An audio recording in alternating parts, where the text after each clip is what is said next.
사람마다 성향이 다르고 또 어떤 행동하는 그 모습들이 다 다른데 그래도 공통적으로 보면 우리는 뭔가 이렇게 자주 우리 자신을 뭐 고쳐 나가려고 그렇게 애를 쓰는 사람들인 것 같아요. 기도를 더 잘하려고 하고 또 믿음을 더 단단히 하려 하고 그래도 사람들에게 하나님에게 좀 실망을 덜 시키는 그런 사람이 되려고 애쓰는 것을 봅니다. 하지만 여러분 정작 우리 안에 있는 문제의 근원은 우리가 애쓴다고 사실 바뀌지가 않습니다. 바뀔 것 같지만 또 그 바뀐 것 같지만 그것이 바뀐 게 아니에요. 겉모습은 좀 달라질 수 있죠.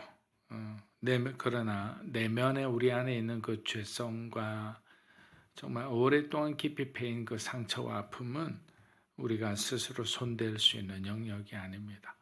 그래서 정말 건강하다고 생각했는데 어느 날 어떤 그 사람이 가장 약한 어떤 상처를 건드리게 되면 갑자기 이해할 수 없는 그 엄청난 그 파괴력으로 폭발하는 걸 봅니다. 그러면 상대방은 그렇게 생각하겠죠.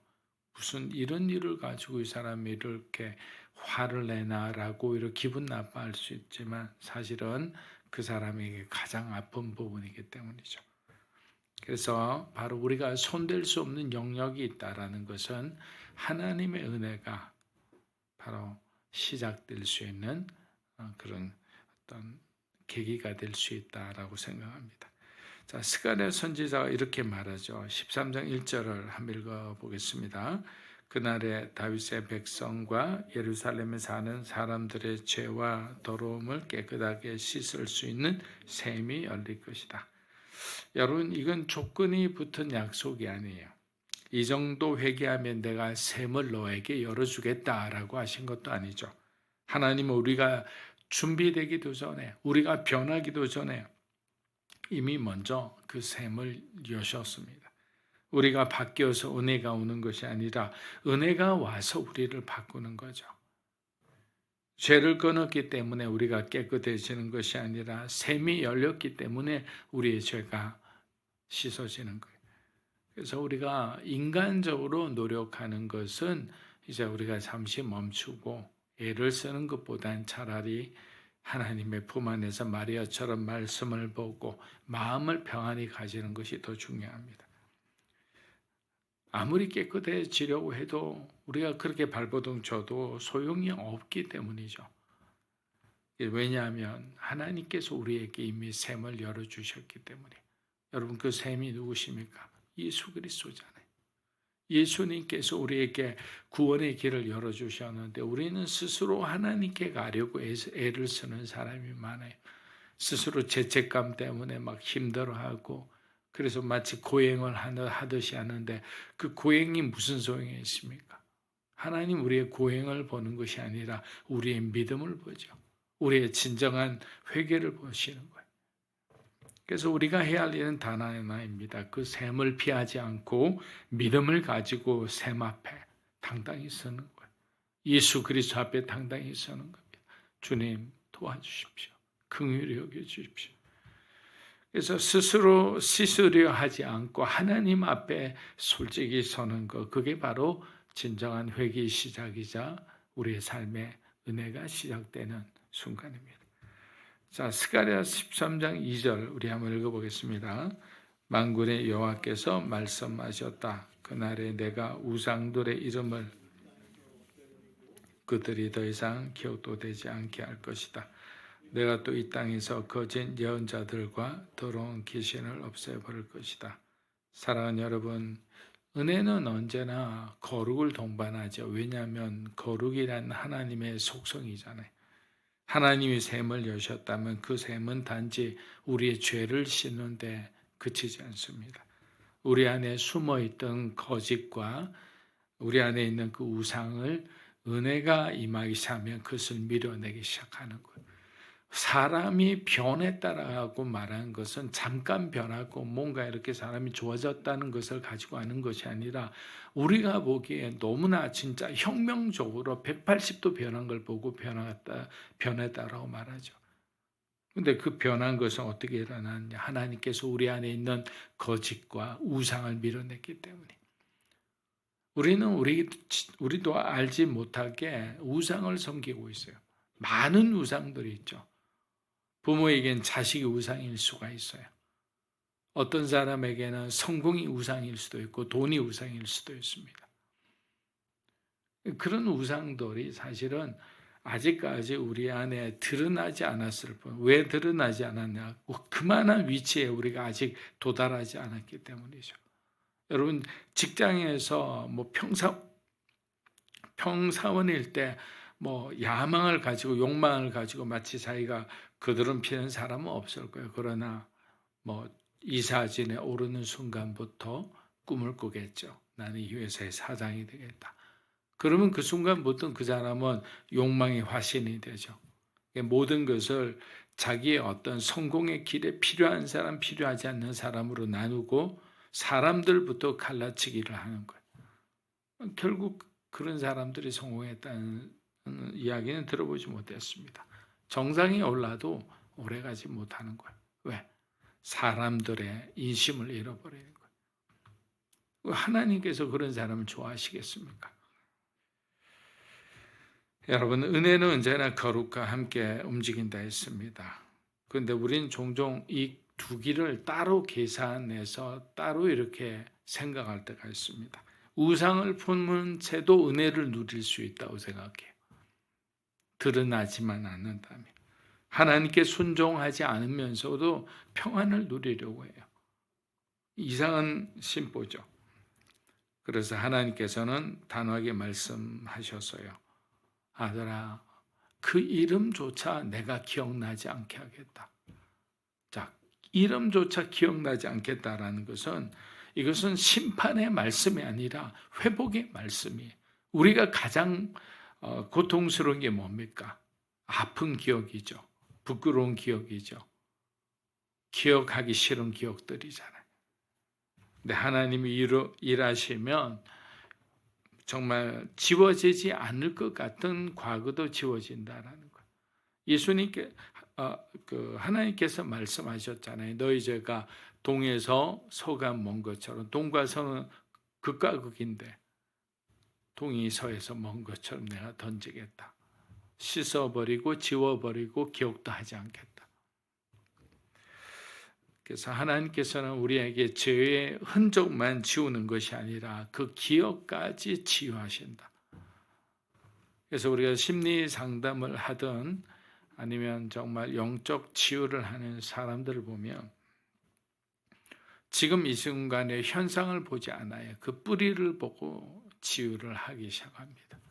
이 뿌리가 거절의 상처로부터 시작됐는지, 어릴 때부터 부모의 편애 속에서 자라서 상처받고 자란 사람은 어마어마한 거절감을 잊기 때문에 기본적으로 다른 사람을 신뢰하지 않아요. 뭐 사랑을 얘기해도 사랑에 대해서 신뢰를 하지 않죠. 왜? 가장 사랑해야 하는 부모들로부터 사랑을 못 받았기 때문이죠. 그런 어떤 것들이 결국에는 나중에는 시한폭탄이 돼서 결혼해서 남편에게 뭔가 소외받는다라고 하는 순간에는 뭐 이쪽 저쪽으로 튀게 되는 거예요. 그래서 하나님께서는 우리의 상처의 뿌리를 지혜 주셔야 우리가 건강한 그리스도인으로서 정말 하나님만 생각하면서 나보다 남을 생각할 수 있는 그 공간이 넓어지는데, 상처가 많은 사람은 정말 문을 열어보면 자기의 상처와 아픔으로 가득 차 있기 때문에 들어갈 틈이 없어요. 그런 사람하고는 사귐도 어렵고 함께 동역하는 것도 어렵잖아요. 근데 그리스도인이라고 저 사람 상처 많으니까 저 사람 우리 팀원이 돼서는 안 돼 라고 하면 안 되잖아요. 선한 사마리아인처럼 하나님, 제가 어려운 사람을 팀원으로 선택했습니다. 저 사람하고 제가 그리스도인인데 제가 선한 영향력을 끼치게 해주십시오. 하나님께서 내게 부어주신 그 빛으로 그 어둠을 몰아내게 하시고 저 청년이, 저 직원이 정말 주님을 믿고 그 어두운 기억 속에서 정말 완전한 자유를 찾게 해주십시오. 여러분, 이렇게 하는 것이 사실 그리스도인이라 생각합니다. 근데 그리스도인이 계산해서 저 사람이 우리 팀이 어려울 것 같아, 많은 사람이 힘들 것 같아, 그러면 안 된다는 거예요. 적어도 그리스도인이라. 왜? 하나님께서는 하나님의 그 복음의 빛으로 그 어둠의 모든 영역을 다 쓸어버리고 그 기억조차 새롭게 하시는 분이시기 때문에. 그래서 우리가 샘이 열렸다면 우리는 우리 안의 우상을 떠나보내야 되는 거예요. 그 샘 속으로 들어가야 되는 거예요. 성령의 강물로 우리는 점프해서 들어가서 성령이 이끄시는 대로 흘러가야만 우리 인생이 바른 길을 갈 수 있습니다. 그래서 일을 자꾸 미루면 미룰수록 어려운 법이죠. 그래서 어떤 사람들은 뭐 계획에 따라 하지만 제가 볼 때는 한 70%의 사람은 아마 마지막에 시험치기 마지막 2, 3일에 밤새는 사람일 거예요. 근데 하나님의 일은 이렇게 미뤄서는 안 돼요. 왜? 내가 점점 안 좋아지기 때문이죠. 자, 마지막 우리 12장 4절 한번 읽어보겠습니다. 그날에 모든 예언자가 자기가 예언하는 환상을 부끄러워할 것이다. 예언자들은 사람들에게 예언자처럼 보이기 위해 걸치는 털옷을 입으려 하지 않겠다. 자, 은혜가 임하면 먼저 변하는 것은 겉모습이 아니라 마음의 중심이라 했습니다. 오늘 말씀은 그날이 오면, 주님의 시간이 오면 사람들이 자신이 보여주던 신앙의 그 외형만을 좇았던 그 삶을 부끄러워할 거다. 그들은 예언자처럼 보이기 위해 털옷을 입었지만, 여러분 털옷을 누가 입습니까? 부자들만 입잖아요. 그럴듯한 사람들만 입잖아요. 근데 털옷을 입었지만 하나님이 일하시는 날에는 그 옷이 아무런 효력을 가지지 못한다. 제가 처음에 하나님 앞에 부름받고 난 뒤에 저도 뭐 제 인생에 대한 너무 강한 결기를 가지고 뭐 목표를 가지고 있던 사람이라 하나님께서 여러 가지 어떤 그 초자연적인 어떤 상황으로 저를 부르셨지만 쉽게 막 그렇게 딸려가지 않았습니다. 그러니까 점점 더 하나님께서 더 확실한 어떤 증거를 보여주셨죠. 그 중에 하나가 이제 제가 기도를 하면 그 사람, 기도하는 사람의 어떤 상황이나 뭐 그런 것들이 막 보이기 시작했죠. 그게 이제 소위 말하면 예언의 은사 같은 건데, 그런 걸로 이제 처음에 이제 해서 이전 전 교회에서 그 함께 개척했던 그 교회에서 이제 그 사역을 할 때 전도자로 그 담임 목사님이 기도 사역을 좀 하라고 그래서 기도를 하는데, 처음에 뭐 이제 그런 어떤 좋은 어떤 성령의 역사가 일어났어요. 그래서 이제 어느 순간에 좀 교만해지고 막 그렇게 생활을 하다가 어느 날 또 큰 집회가 있어서 기도 사역을 하니까 뒤에 줄이 쫙 섰죠. 그래서 내 줄이 가장 길구나라고 생각하면서 딱 기도를 하는데 아무것도 보이지가 않아요. 아무 생각도 안 나요. 여러분, 그 순간에는 마치 제가 강단에서 벌거벗고 있는 그런 느낌이었어요. 어마어마한 수치. 어떻게 하나? 하나님 어떻게 합니까? 죄송합니다. 하나님 잘못했습니다. 뭐 속으로 얼마나 회개했는지 몰라요. 왜? 깜깜하니까.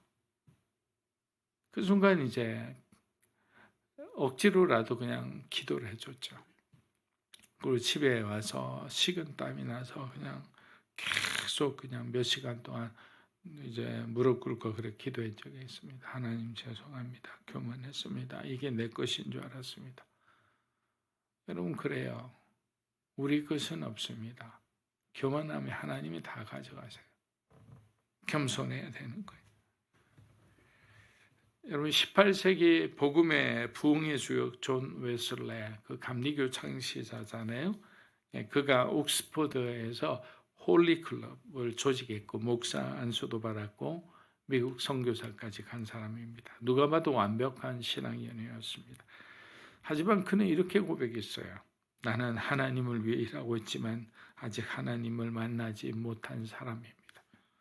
그러는 어느 날 올드스게이트 거리에 한 어떤 작은 교회에서 예배를 드리는데 자기도 들어가게 된 거예요.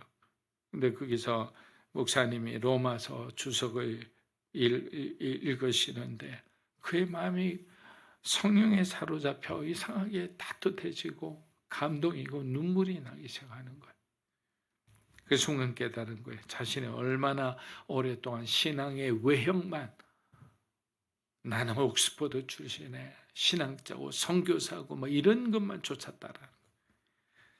그래서 복음이 자기 마음 깊은 곳에 스며들지 않고 소위 말하는 복음에 걸린 것처럼 시커멓게 그 장작 같은 그런 모습이었다는 거예요. 그래서 그날 이후 그의 신앙의 중심이 바뀌기 시작했습니다. 그때부터는 내가 무엇을 했느냐에 초점을 맞춘 것이 아니라 예수님이 무엇을 하셨나, 나를 위해 그리고 앞으로 이 백성들을 위해서 무엇을 하실 것인가, 여기에 대해 초점을 맞췄다는 거예요. 그리고 그 사역은 어마어마한 부흥으로 이어집니다. 여러분, 우리의 수치스러운 어떤 기억들, 과거들은 결국에는 앞으로 나아가기 위한, 더 성숙하기 위한, 하나님께 더 가까이 가기 위한 자양분이 된다는 사실을 잊지 마십시오. 외형이 아니라 중심입니다. 기억하고 주님 앞에 다시 샘이 열렸을 때 믿음으로 서는 여러분이 되시기를 축복합니다. 기도하겠습니다. 이제는 우리 주 예수 그리스도의 은혜와 하나님 아버지의 놀라우신 사랑과 성령님의 감화감동 교통하심의 역사가 하늘의 샘이 열렸을 때 우리의 시간표와 달리 주님의 시간에 순종하며 오직 믿음으로 외형이 아니라 중심으로 예배드리기 원하는 사랑하는 믿음으로 사는 교회 성도 한 분 한 분의 삶과 사랑하는 가족과 자녀들 위해 이 자리에 계신 하나님의 거룩한 백성들 위해 영상으로 예배드리는 주님의 귀한 동역자 위해 이 나라 민족과 한국 교회와 우리 선교사님이 이제로부터 영원토록 함께 하시기를 간절히 축원하옵나이다. 아멘.